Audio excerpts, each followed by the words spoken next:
বাংলাদেশের কোটি কোটি মানুষ কিছুদিন আগেও যাদের কথা বলার অধিকার ছিল না, এই দেশের মানুষ স্বৈরাচারের অপশাসনের কারণে তাদের যে মৌলিক অধিকার খর্ব করা হয়েছিল, তাদের যে মৌলিক অধিকার ছিনিয়ে নেওয়া হয়েছিল, সেই অধিকারকে পুনঃপ্রতিষ্ঠিত করার জন্য বহু মানুষ আত্মত্যাগ করেছিলেন।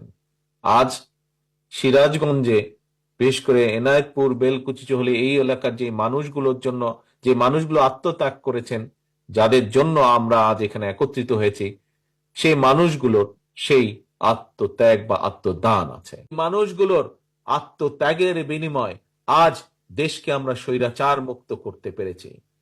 এই মানুষগুলোর আত্মত্যাগ সেদিনই সফল হবে যেদিন আমরা মানুষের ভোটের অধিকারকে পুনঃপ্রতিষ্ঠিত করতে পারবো। এবং শুধু তাই নয়, এই মানুষগুলো